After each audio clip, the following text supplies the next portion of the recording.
Excontralor Pablo Celi solicitó sustituir la prisión preventiva en su contra, argumentando una enfermedad crónica e hipertensión. Corte declaró inconstitucional el reglamento del uso progresivo de la fuerza por parte de los miembros de las Fuerzas Armadas. La Asamblea también tramita un proyecto de ley que busca regular las acciones que ejecute la Policía Nacional. Hallan en Perú al bebé que estaba desaparecido desde el pasado 27 de abril, tras el asesinato de su madre de nacionalidad venezolana en Huaquillas, provincia de El Oro. Organización Mundial de la Salud aprueba el uso de emergencia de la vacuna china contra el COVID-19, desarrollada por Sinopharm. Aquí empecé a gritar. ¡Justicia!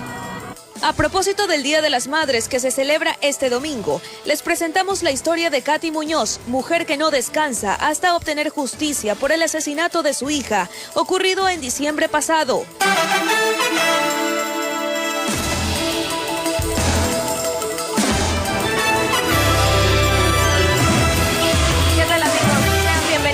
Presente emisión informativa. Compañeros, muy buenas noches. ¿Cómo están? Buenas noches, amables televidentes, bienvenidos. Enseguida las noticias más importantes. Así es, buenas noches. Iniciamos con la información que se genera al sur del país. Adriana, buenas noches. Claro que sí, hallan en Perú al bebé que estaba desaparecido desde el pasado 27 de abril, tras el asesinato de su madre de nacionalidad venezolana en Huaquillas, provincia de El Oro. El infante desapareció luego de que la ahora Oxisa aparentemente lo encargó a otros venezolanos. Veamos.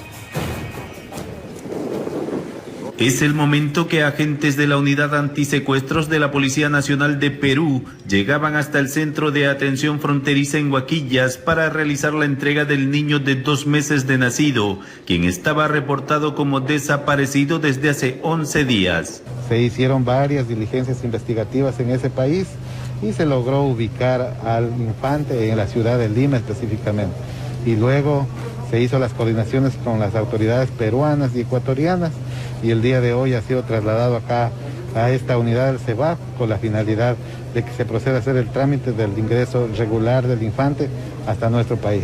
El menor era hijo de Stephanie Valenzuela Bastidas, de 22 años, de nacionalidad venezolana, quien fue hallada sin vida en una alcantarilla tipo cajón en la ciudad de Huaquillas el pasado 26 de abril del año en curso. La autopsia reveló que la joven fue degollada con un arma blanca. Desde ese entonces, la policía buscaba al infante, que presuntamente la mamá lo había dejado encargado a una pareja de extranjeros, quienes estaban de tránsito hacia Perú. ¿Hay detenidos, fiscal? No, señor periodista, hasta el momento no tenemos. Tenemos boletas de detención, sí, pero no hay detenidos.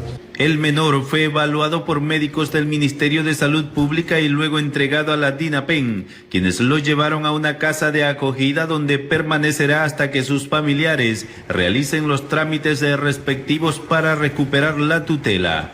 Informó Richard Ceballos.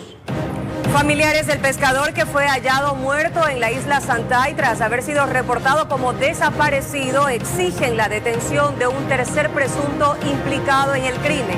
Afirman que el ahora occiso no tenía problemas con nadie, pues se dedicaba a la venta de cangrejos desde hace más de 15 años. El hallazgo de su cuerpo partió a su esposa y hermanos tras varias horas de búsqueda. Sin suerte. Que me lo mataron, todas sus cosas dejaron ahí de él, simplemente se le llevaron su billetera. Yo me imagino por qué él no se dejó robar.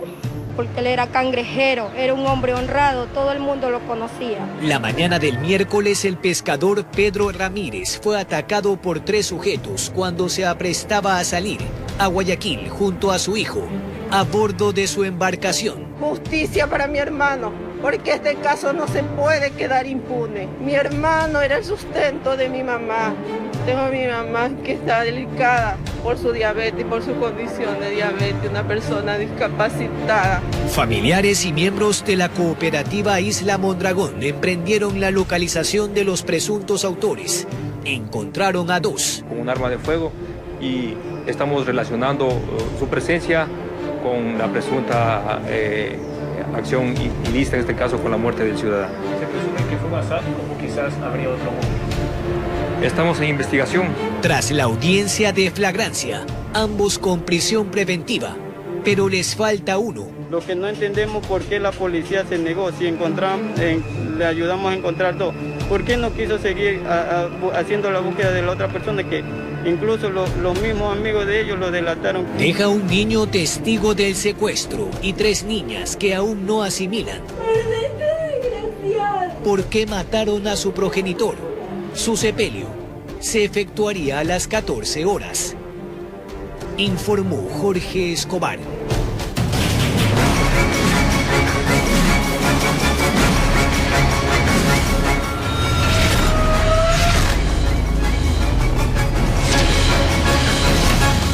Y mucha atención porque no es el único caso que ha ocurrido en los últimos días. Asesinan a una mujer en uno de los estacionamientos de la ciudadela La Valdivia, al sur de Guayaquil. Según la policía, 2 sujetos se acercaron a la camioneta donde se encontraba la víctima y le dispararon. Moradores del sector informan que la hora oxisa se dedicaba a cuidar carros, pero la DINASEC investiga este hecho violento. Los disparos alteraron la madrugada de los habitantes de los bloques 26 y 27 en una popular ciudadela del sur. Se escucharon bastantes, pero no sé específicamente cuántos. ¿Primera vez que sucede eso aquí? No, ya está muy peligroso aquí. Según los testigos, una mujer y su pareja estaban en el balde de una camioneta en medio de una partida de cartas. Pero han venido directamente y le han pegado el disparo aquí a la chica, sí. Esa chica, la menos la pelito corta que nosotros la conocemos, ella tiene años cuidando carros aquí. En el parte policial se informó que fueron 2 los sujetos que buscaron a Olga Teresa Delgado Gómez, mientras su acompañante John Jairo Varas Alvarado sufrió varias heridas. En cuestión de horas, la DINASEC logró capturar a Cristian José Hidrobo. Y este ciudadano pertenecería a una banda denominada los de aquí de Guayaquil, conocida como los Lagartos. ¿Se presumiría que tendría que ver con microtráfico? Estamos hablando de economías ilegales, presumimos una relación con temas de tráfico de drogas. Sin embargo, por estos departamentos, el estupor colectivo se percibe en los portales. Es un poco delicada la situación, entonces, pero en honor a la realidad no sé nada al respecto. Y en el concreto, desperdigados los naipes de una carta falsa, informó Jorge Escobar.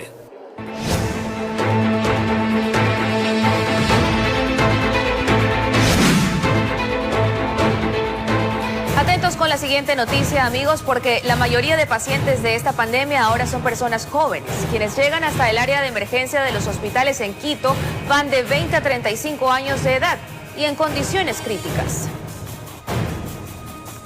Cuando inició la pandemia era bien sabido que las personas de la tercera edad eran las más vulnerables.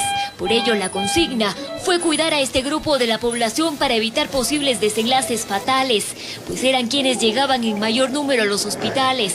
Sin embargo, el virus cada vez sorprende y hoy los jóvenes son los nuevos protagonistas de esta crisis sanitaria. La mayoría que llegan aquí al hospital son de 20 a 35 años desde el grupo etario que más acude con problemas y sintomatología respiratoria. El virus ya no diferencia edades y puede causar el mismo efecto en una persona joven como en un adulto mayor, y así lo han visto en el área de emergencia del IES Quito Sur, pues cada vez llegan en condiciones más críticas. Con ellos ya vienen con requerimiento de oxígeno de 2, 4 hasta 6 litros, entonces el rato que llegan o con mayor cantidad de requerimiento, incluso que ya vienen tan graves que ya requieren una UCI directamente. Condiciones que además hacen que requiera más tiempo de hospitalización. Al momento, esta casa de salud registra 465 pacientes COVID, es decir, está completamente llena y con una larga lista de espera. Para una cama de hospitalización en la emergencia, 70 personas y tenemos una lista de espera de 108 pacientes para una cama de UCI. En medio de este panorama incierto y frente al extremo cansancio del personal de salud, siguen trabajando para salvar vidas. Por ello, en un breve evento simbólico, se develaron placas con los nombres de cada uno de quienes continúan en pie poniéndole la cara al virus. Dejar en la memoria individual y colectiva los héroes que no llevan capa, los héroes que son tan seres humanos como la gente que está afuera, que tiene familia, que tiene sufrimientos, que tiene frustraciones y que a pesar de eso ha dejado aquí su vida para que nuestro pueblo, del cual venimos y al cual debemos servir, tenga la esperanza de una vida mejor. Me siento muy orgullosa porque en la unidad en donde yo estoy, que es terapia intensiva, hemos dado lo mejor por devolver las vidas a muchas familias. Además, en varios pasillos del hospital se colocaron murales en los cuales se plasmaron desde los peores momentos de la pandemia, al ver partir a personas, hasta aquellos que devuelven la fe al ver nacer una nueva vida. En Quito informó Adriana Rojas. El turismo de ecuatorianos hacia los Estados Unidos con el fin de vacunarse ha crecido considerablemente por la rápida atención y el fácil acceso a la dosis. Escuchemos. Frente a la incertidumbre en las fechas y fases de vacunación en el Ecuador, un importante grupo poblacional han optado por viajar a los Estados Unidos para acceder a la inmunización. Andrea es una joven de 30 años que cuenta las razones que le motivan a esta opción. Hasta que nos llegue a nosotros pasará mucho tiempo. Y basado en la realidad de mi familia, como te digo, mi papá delicado de salud, mi abuelita de la tercera edad, yo mismo tengo condiciones de vulnerabilidad, entonces creo que lo más efectivo es irme a los Estados Unidos a hacerme vacunar. Actualmente, varias agencias de viajes ofrecen paquetes turísticos hacia el país americano, con servicio de alojamiento, pasajes aéreos, comida y transporte, incluido el traslado hacia centros de vacunación. Julio, un ecuatoriano que ya accedió al servicio, cuenta lo rápido del proceso. No se requiere cita, no se requiere prueba de residencia tampoco, es decir, no te piden que vivas acá o que muestres un estado de cuenta, una planilla de los Estados Unidos. Te piden un número de teléfono de los Estados Unidos. El proceso, como te decía, es bastante sencillo. Te indican las vacunas que están disponibles. En el lugar donde yo me hice la vacunación, tenían disponibles Pfizer y Johnson & Johnson. Yo escogí Johnson & Johnson porque es una sola dosis. Miami es el destino preferido por muchos, ya que esta ciudad, en el mes de abril, eliminó el requisito de residencia para turistas que deseen viajar a vacunarse. Bueno, primeramente tener una visa americana para poder ingresar, como también el pasaporte que esté vigente. Y aunque esta alternativa se presenta como una esperanza de vida para algunos, las condiciones económicas y sociales son un limitante para la gran mayoría. Rápido, eficaz, no se demora absolutamente nada y para las personas que vivimos en países donde el proceso de vacunación está un tanto lento, sí sería una muy buena opción para bajar el índice de contagio. Informó Caterine Aguirre. Del COVID-19. Vamos a otros temas. Con 101 votos afirmativos, el Pleno de la Asamblea Nacional aprobó el proyecto de ley de economía circular. Los legisladores que participaron del debate manifestaron que la normativa tiene una visión de futuro, pues se consideran beneficios ambientales, restaurativos y regenerativos en temas de deforestación y agotamiento de recursos naturales. El proyecto de ley de economía circular fue apoyado por la mayoría de legisladores, pues de los 118 presentes, 101 votó a favor del texto, ninguno votó en contra y tan solo 18 se abstuvo. Impulsar la economía circular, estamos apostando al cuidado del medio ambiente, definitivamente, cuidando nuestra casa común, buscando que los procesos productivos sean mucho más eficientes. Sobre el concepto que deriva de la aplicación de la economía circular, es decir, de reducir, reutilizar y reciclar, se incluyeron observaciones efectuadas por los GATS y el Comité Empresarial. El primero de ellos pidió un periodo de progresividad para la aplicación de la normativa. Acojamos la posición que han tenido los GATS con relación al tema de que se dé 3 años de progresividad y 3 años de un periodo transitorio para la aplicación de economía circular. En el debate se mencionó que los beneficios que brindaría esta ley enmarcada en sus principios de disminuir la generación de residuos, fomentar su valorización y reutilización, así como promover principios de producción y consumo sostenibles, son indispensables para abrir el espectro hacia el futuro de nuevos modelos económicos. La economía circular tiene muchísimas ventajas. Promueve una mejora sustancial en la calidad de vida en ciudades con mejores condiciones sanitarias y reduce los factores de vulnerabilidad ante amenazas epidémicas. Promueve reactivación económica vinculada a la vocación productiva de cada uno de los territorios. El texto del proyecto de ley, se dijo, es la sumatoria de 2 iniciativas, la una de la economía circular y la otra una alternativa de reciclaje inclusivo presentado por la legisladora Doris Solís. Es una ley de apoyo a los gobiernos locales. Quiero recordar, luego de haber escuchado al representante de AME, que efectivamente el artículo 264 de la Constitución señala su competencia exclusiva en la depuración de aguas residuales, el manejo de desechos sólidos, las actividades de saneamiento ambiental, actividades que van absolutamente imbricadas al concepto de economía circular. Los legisladores que participaron del debate manifestaron que la normativa tiene una visión de futuro, pues se considera beneficios ambientales, restaurativos y regenerativos en temas de deforestación y agotamiento de recursos naturales. Informó Javier Rosero. El excontralor Pablo Celis solicitó se sustituya la prisión preventiva en su contra, argumentando una enfermedad crónica degenerativa en el ojo derecho e hipertensión. La audiencia de apelación se desarrolló en la Corte Nacional de Justicia. Alrededor de 4 horas duró la audiencia de apelación en el caso Las Torres, en donde 7 personas se encuentran con prisión preventiva por el presunto delito de delincuencia organizada, que se habría desarrollado en la Contraloría General del Estado, Presidencia de la República y Petroecuador. La defensa del ex contralor subrogante Pablo Celis argumentó una afección de salud, como es enfermedad crónica degenerativa del ojo derecho e hipertensión arterial, que tendría el exfuncionario público. Para solicitar se cambie la prisión preventiva por una medida alternativa. Junto a Celis, 6 personas más demandan poder defenderse en libertad. Entre estas está su hermano Esteban Celis, José Augusto Briones, ex secretario de la Presidencia. También su hermano, Luis Augusto Briones, además de Ángelo R., Andrés L. y Silvia L.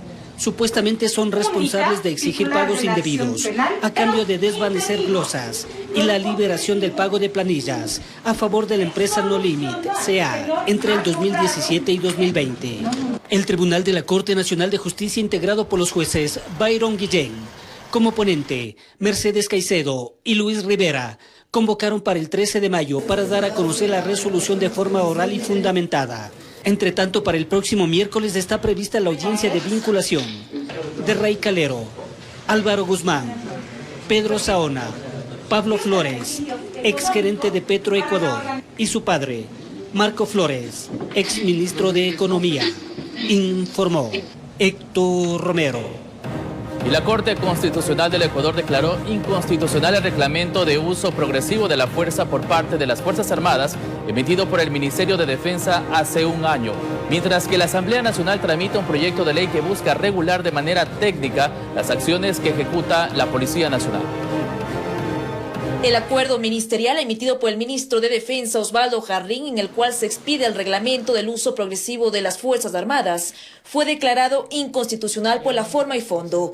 En el primer caso, según el defensor del pueblo Freddy Carrión, el documento debería haber sido tramitado a través de un proyecto de ley. Le llama la atención al propio ministro de Defensa que no tiene facultades de legislador, porque expresamente la Constitución establece que los ministros de Estado pueden emitir acuerdos y resoluciones de carácter ministerial para regular el funcionamiento administrativo de sus ministerios, no para legislar sobre derechos o restringir derechos o autorizar el uso de la fuerza en circunstancias de orden interno. Mientras que la inconstitucionalidad del reglamento por el fondo, dice la sentencia de la Corte que la intervención de las Fuerzas Armadas en el control del orden público debe realizarse dentro del estado de excepción y bajo órdenes del primer mandatario. Porque se estarían extralimitando las competencias constitucionales de las Fuerzas Armadas al poder ejercitar ellos facultades de orden público que corresponden a la Policía Nacional. Por otra parte, Luis Hernández, militar en servicio pasivo, sostiene que es necesario que exista un reglamento claro de las competencias y atribuciones. Toma como ejemplo las manifestaciones de octubre de 2019. La experiencia de octubre volver a ocurrir. Y si vuelve a ocurrir, tenemos que estar preparados como Estado. Y una forma de prepararnos es obviamente tener las leyes adecuadas. Es por eso que tiene que haber colaboración de todas las instituciones. Según la Corte, el reglamento generaba consecuencias directas en el ejercicio de los derechos a la vida. Además, la sentencia será enviada al Legislativo para que sea tomada en cuenta para el tratamiento del proyecto de ley del uso progresivo de la fuerza, que busca regular de manera técnica las acciones que ejecute la Policía Nacional. Informó Priscila Cadena. Y la Corte Nacional de Justicia nuevamente notificó a la Interpol para que dé con la ubicación del expresidente Rafael Correa como parte del proceso de extradición. Sobre el exmandatario y otras personas pesa una sentencia de 8 años de cárcel por el delito de cohecho en el caso Sobornos. La justicia ecuatoriana quiere que el expresidente Rafael Correa y 7 personas más, sentenciadas a 8 años de cárcel por el delito de cohecho, relacionado a la trama de corrupción de la brasilera Odebrecht, purguen su condena tras las rejas, por lo que volvió a solicitar la intervención de la Policía Internacional Interpol, para que den con su paradero, como parte del proceso de extradición. El juez nacional Walter Macías oficializó el pedido este jueves. Una de las primeras reacciones surgió desde el Ejecutivo. Eso es aparte de los procesos judiciales que se han llevado a cabo. Él tiene una condena que enfrentar en este país y eso obviamente ya es parte de un proceso judicial que está juzgado. Creo que todos sabemos dónde se encuentra el presidente Correa, entonces esto es un proceso policial que llevará a cabo la Interpol y que obviamente nosotros esperamos que siempre se respeten los derechos de todas las personas. Algo que a las defensas técnicas les tomó de sorpresa, una vez que no habrían sido notificadas. Todavía no hemos recibido ninguna comunicación. Lo que sí ha existido son unas providencias de la Corte Nacional aclarando pedidos de algún sujeto procesal y también incorporando certificaciones de la Interpol. Hasta ahí, como defensa técnica, conocemos lo que está sucediendo dentro del caso Sobornos. Así lo confirmó Marcelo Dueñas, defensa de los exasambleístas Viviana Bonilla y Cristian Viteri. Al parecer, esta vez ya no tendría Interpol justificativo para no acoger el pedido de Ecuador, ya que con fecha 7 de septiembre del 2020, en el recurso de casación se ratificó la sentencia de segunda instancia y está en firme la posibilidad de que Correa vuelva a pisar territorio ecuatoriano en calidad de detenido. Dependería de un solo hecho. Tiempo que la Interpol se tome para ubicar a las personas en el lugar en el que se encuentran, cuyo destino realmente nosotros desconocemos. Informó Héctor Romero. Cambiamos de tema para contarles que Katy Muñoz es el claro ejemplo de que una madre nunca se cansa de luchar, sobre todo si se trata de conseguir justicia, después de haber perdido a lo que más ama, su hija Lisbeth Vaquerizo, quien fue asesinada en diciembre pasado.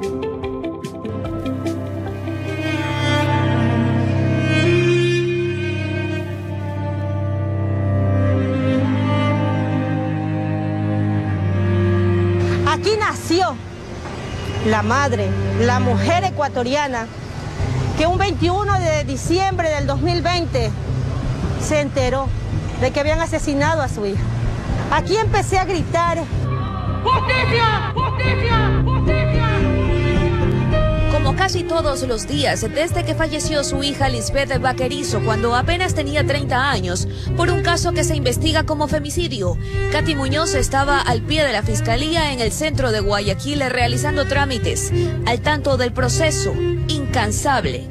Siempre la voy a amar, siempre la voy a llevar en mi corazón y no voy a parar, y no voy a parar. Sin importar que caiga la noche, que regrese a casa tarde, encuentra consuelo en su esposo y su otra hija, Katia. Y también debe sobreponerse por ella, una niña sobreviviente de leucemia, con quien empezó su primera gran batalla, en la que Lisbeth la acompañó en aquellos momentos cuando se quebraba. Me secó las lágrimas y me dijo: no llores. La gorda, porque así le llamaba ella a su hermana, no puede verte llorar y no puede verte así. Tú no te vas a dar por vencida, ¿verdad que no? Le prometió jamás rendirse, pero nunca se está preparado para un golpe tan duro como es perder a alguien a quien le diste la vida, a manos de un tercero que juega a ser Dios, arrebatándola. Los que le hicieron daño a mi hija se olvidaron de que yo soy su madre, de que una madre no se cansa de esperar, tampoco se cansa de luchar.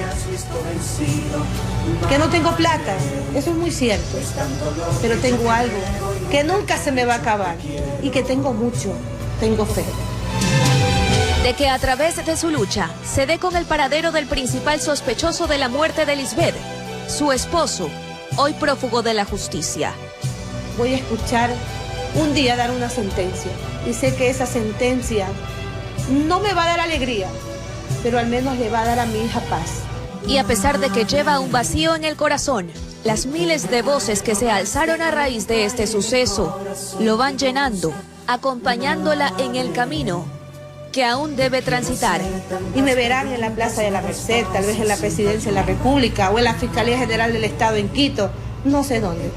tal vez a donde Dios me lleve o donde me ponga, pero seguiré gritando justicia, justicia para Lisbeth, justicia para Lisbeth, justicia para Lisbeth. Porque serás mientras yo viva. Informó Adriana Peralta.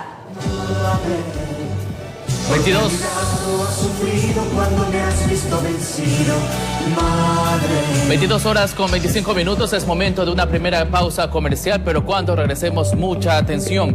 Conozca cómo evitar sentimientos de angustia y tristeza durante el confinamiento. Ya regresamos.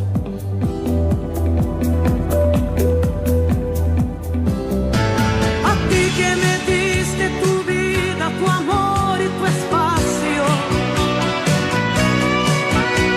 A ti que cargaste en tu vientre dolor y... Todos tienen una madre. El corazón de una madre es un abismo profundo en cuyo fondo siempre encontrarás perdón. Lucecita haciéndome. Continuamos con más información. La policía decomisó droga durante 10 allanamientos ejecutados durante la madrugada de este viernes en el sur de Guayaquil. El alcaloide estaba listo para el microtráfico.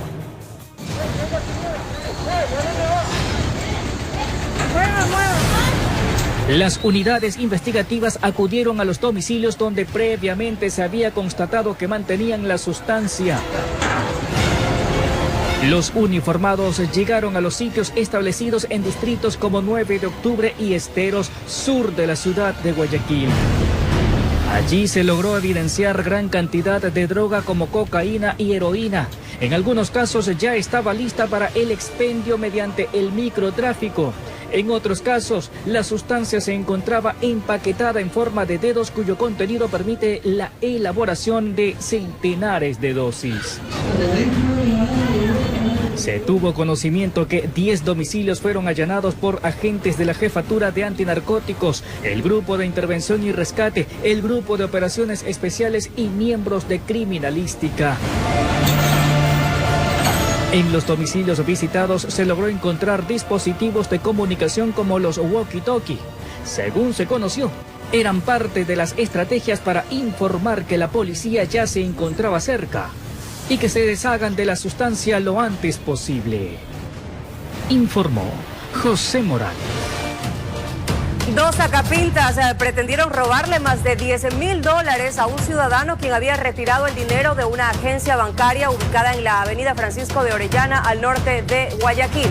Agentes de seguridad que acompañaban al afectado evitaron el robo. Los casquillos quedaron sobre la acera. Eran parte del suceso en el cual pretendían arrebatar más de $10,000 a un ciudadano que recién retiraba en una agencia bancaria. Al parecer, la persona que filtró la información proporcionó todos los datos, incluso les manifestó que era un ciudadano con una mochila sobre sus hombros, pero no tomó en cuenta que aquella persona se encontraba escoltado por 2 miembros de seguridad privada, y ellos reaccionaron al notar las intenciones de los desconocidos que se acercaron en una motocicleta. Los impactos de proyectil son los que repelen a los ciudadanos. No podemos decir que fue realizado por los delincuentes o por la custodia del dinero, que es una empresa de seguridad. Sin obtener el dinero que buscaban y apurados por salvar sus vidas, los antisociales debieron abandonar el sitio a bordo de la misma motocicleta en la cual llegaron. Uno en una motocicleta y el otro ciudadano que trató de realizar el acto, pero por la reacción inmediata salieron en fuga masiva. Ahora las investigaciones apuntan a conocer de dónde salió la información sobre el abultado retiro de dinero que recién realizó el caballero, quien fue identificado como funcionario de una camaronera. Como ustedes pueden observar en la parte interna del banco, nosotros tenemos ya un dispositivo de seguridad para el traslado de valores, ¿no?, que da la Policía Nacional. Es un servicio, el portafolio de servicios, y así vengan con empresa de seguridad, la función o el esquema de seguridad debería ser pedir autorización, pedir colaboración a la Policía Nacional. Informó José Morales. Clausuraron un establecimiento en el que se realizaban peleas de gallos y un billar clandestino en distintos puntos de la provincia de Guayas. 245 personas en total fueron sorprendidas en sitios donde se incumplía el estado de excepción. 200 personas fueron encontradas reunidas en una gallera ubicada en el sector San Enrique de Naranjito, provincia de Guayas, este jueves 6 de mayo.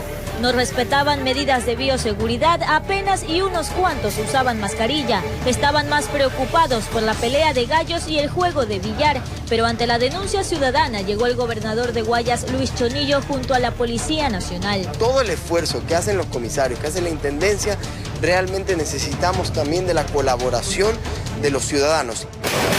Señores, buenas noches. Somos la Policía Nacional conjuntamente con las autoridades de control. Situación similar encontraron en la ciudad de Milagro. En un billar clandestino se encontraban 45 personas jugando y libando. Hombres y mujeres en el interior, y asimismo la Policía Nacional con la Gobernación y con la Comisaría Nacional de Policía vamos a continuar trabajando y tratando de identificar más lugares clandestinos. En ambos casos, además de ser clausurados, se impuso una sanción económica. Así también el dueño de la gallera y del bar clandestino fueron detenidos.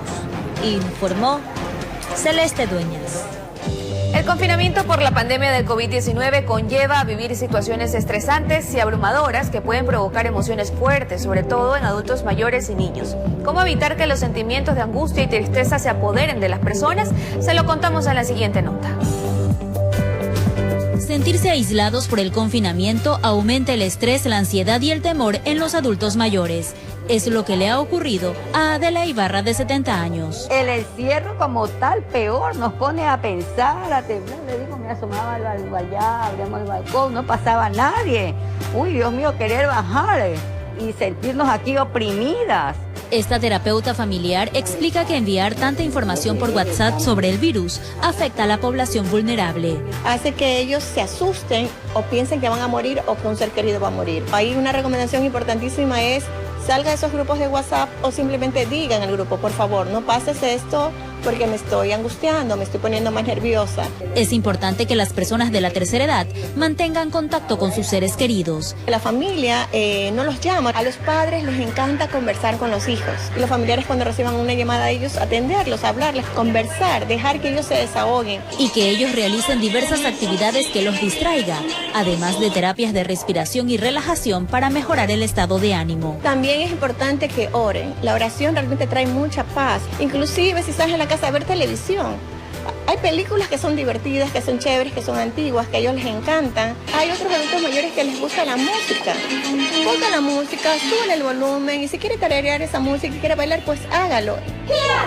En el caso de los menores de edad, por su naturaleza de ser inquietos, es necesario que sus padres les pongan rutina de actividades. Deja que el niño se mueva, haga y deshaga, pero tú atrás diciéndole, ok, mi amor, ahora recojamos, ahora pongamos orden, y ponerles como actividades en el día. Deje que salten, brinquen, bailen, canten, permítales. Eso es divertido, están haciendo ejercicios y es bueno. En el patio puedes ponerle una pequeña piscina, puedes ponerle un salta-salta, puedes hacer una mecedora, pero tienes que inventarte algo donde ese niño pueda estar moviéndose y jugando. Hay juegos de mesa que son muy buenos. Y es el momento propicio para compartir y jugar con ellos. Ahora que estamos en este confinamiento es muy bueno porque los padres tampoco tienen que salir y tienen el tiempo disponible. Y por ese motivo, si vas a cocinar, involucra a los niños, pregúntales qué quieres comer y complacerlos. Aprovechar el confinamiento para fortalecer la unión familiar, informó Roselena Vascones. Activista proaborto se manifiesta luego de la resolución por parte de la Corte Constitucional sobre el aborto en casos de violación. Es para nosotras una sentencia que abre la puerta para cerrar la injusticia social, Los detalles este martes en su informativo, La Noticia, emisión estelar. 22:39, amigos, y es momento de una pausa, pero al regresar, impresionante. Una mujer de 78 años establece 19 récords mundiales en levantamiento de pesas en su categoría. Quédese con nosotros, ya volvemos. A ti que me diste tu vida. Sé que en este mundo hay una sola madre. Cuando se es madre, nunca estás realmente sola en tus pensamientos. Una madre siempre tiene que pensar dos veces, una vez por sí misma y otra por sus hijos.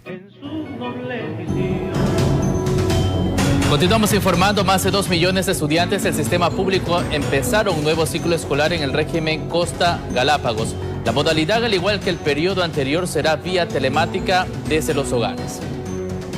Qué gusto me da volverlo a ver. Más de 2.400.000 estudiantes del régimen Costa Galápagos empezaron el periodo escolar 2021-2022 bajo la modalidad virtual Aprendamos Juntos en Casa.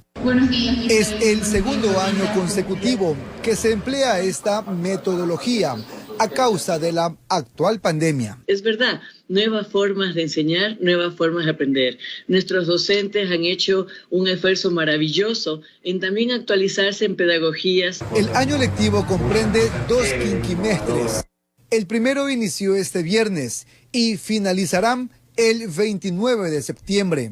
El segundo empezará el lunes 4 de octubre y culminarán el viernes 4 de marzo de 2022. Las primeras 2 semanas se hará diagnóstico. ¿Qué quiere decir eso? Que a través de diferentes actividades que los profesores enviarán a los estudiantes, los profesores evaluarán qué tanto saben nuestros estudiantes. En la zona 8 existen 512.099 alumnos inscritos, 20.552 más que el periodo lectivo anterior. Trabajaremos en nivelación, trabajaremos en seguirles dando todo tipo de apoyo psicosocial, emocional.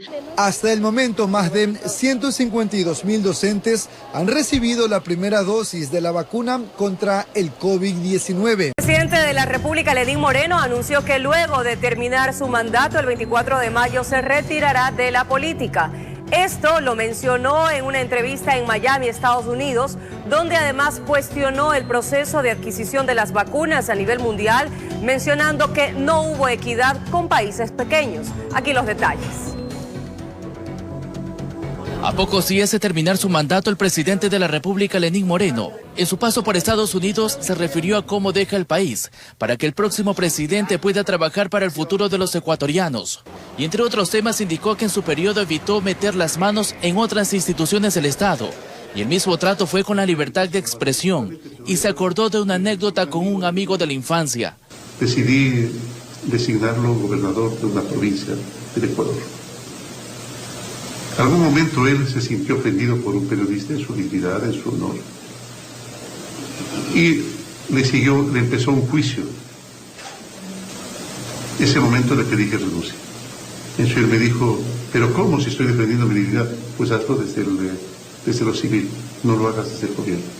Este gobierno ha sido extremadamente tolerante, inclusive tan tolerante hasta la propia inmolación, hasta la propia autoinmolación, la cual no solamente sufre uno, sino sufre la familia también.